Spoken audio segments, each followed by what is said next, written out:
Magandang araw mga kapatid. Time check 11:18 AM Sunday.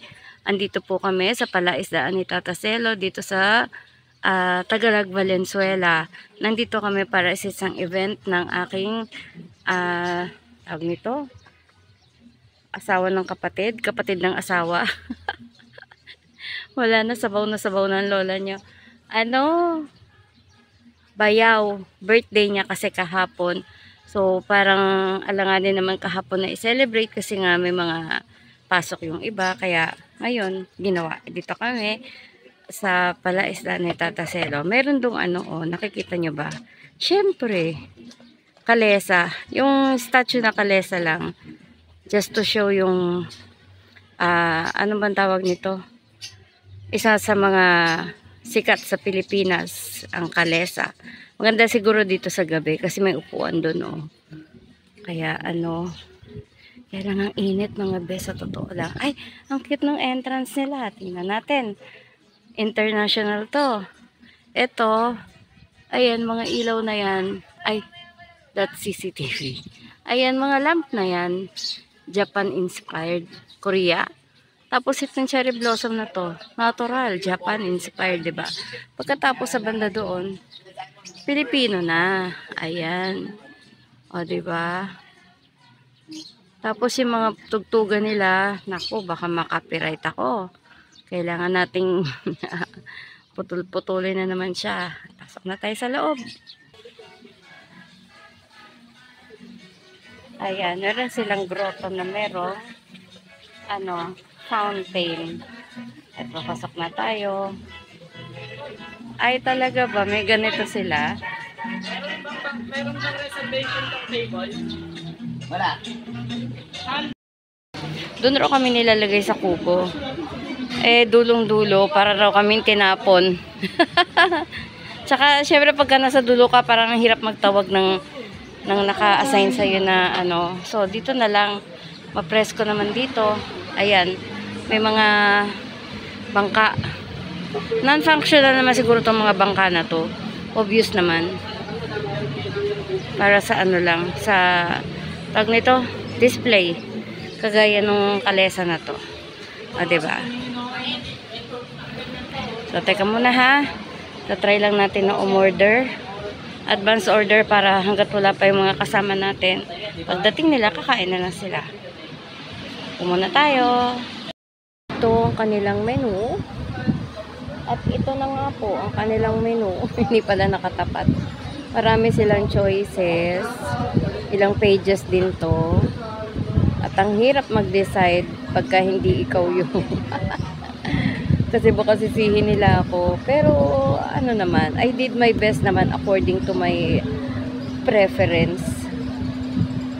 Kung meron man kulang, pwede naman na magdagdag. Ayan. Nantay na lang namin ang aming mga kasama na yung celebrant for today.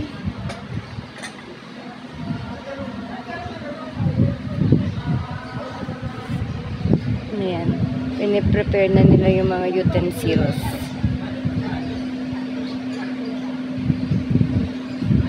Masarap dito, mahangin. Kahit na may electric fan na malaking ganyan, hindi na sasapaw nung natural na hangin. Parang nagjo-join forces sila para presko. Ay, tingnan mo yun, no? Tingnan mo yung nasa o, diba? Sa lakot. Tapos ito, ano nga tawag dyan? Yung pang ng isda yan, diba? Yung pang gano ng isda. Basta. Sa lakot. Oo. Basta yung pang gano niya ng isda. Yung mga paraan ng panghuhuli ng araw. Ganyan ang ginagamit. Ayan, ang Tata Celo. Ayan. Kung di ako nagkakamali, sa lakab ang tawag dyan. Tapos, ayun yung isa. Yun nasa loob. Ayun o. Parang ganun din. Ibang style nga lang. Ganda nung niya, concept niya. Pinoy. Tapos, pag sinabing alfresco, presko talaga. Hindi yung alfresco na nasa labas lang. Hindi naman presko. Init ng singaw ng labas. Nasa sagap mo rin. Pero ito malamig talaga. Ayan.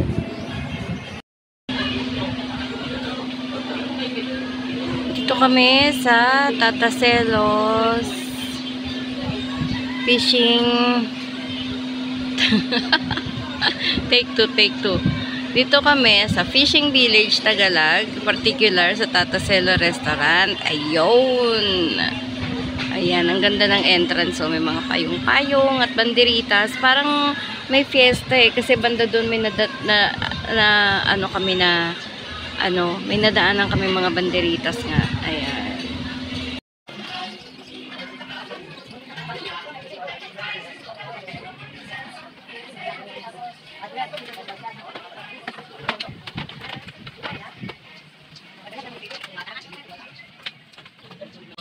Dito? Dito daw kami nilalagay, dulong-dulo. Maganda nga yung lugar, kaya lang ang init mga bes. Anong electric fan nila? Parang wala oh. Wala. Aasa ka lang sa sa ihip ng hangin. Pero hindi ganon ka lamig kagaya dun sa sa pinawestuhan. Pero mas malaki yan. Pang 20 siguro yan.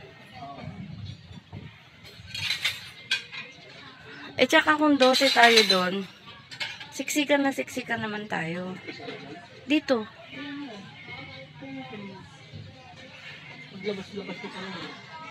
Tapos wala silang ventilador. Aasa ka lang sa init, sa sikat ng araw.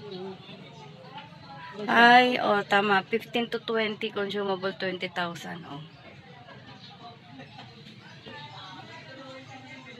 Ganda dun, Ayun, ang galing may parang karosa.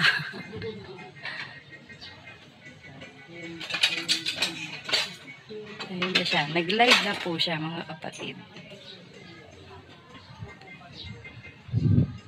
Ayan. Balik na tayo dun.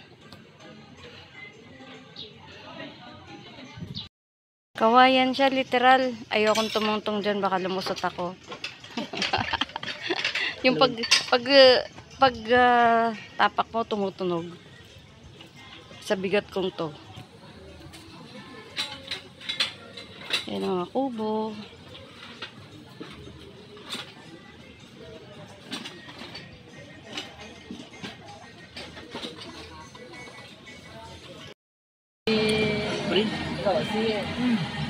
Classes are actually side PCR, sagot, PCR, salad, init.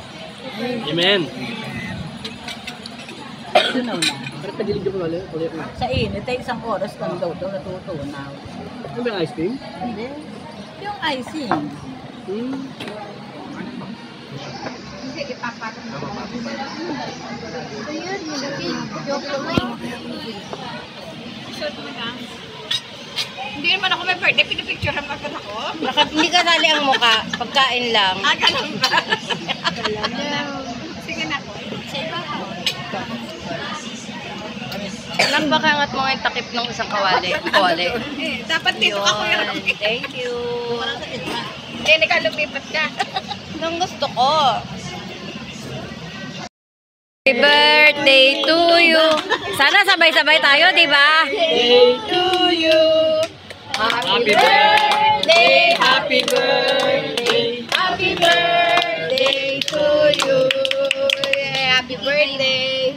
Happy birthday! I wish na sana ay gumaling na ako para sa birthday ng Charene. Marami tayong ihanda. Naku, hindi naman hirap. Wala ka na ring hangin. Hindi pwedeng lakasan ng hangin. Hugot lines baka mo. Hindi ko maabot.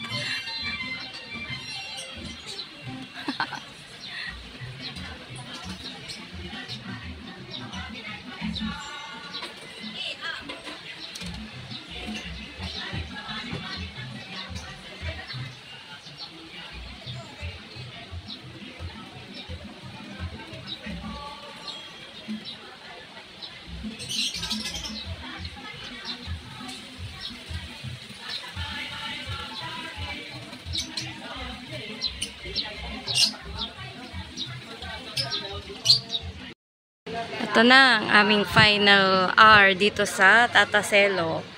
Kasi hindi pa kami makaalis masyado. Hindi kami makaalis kasi nga ang init pa.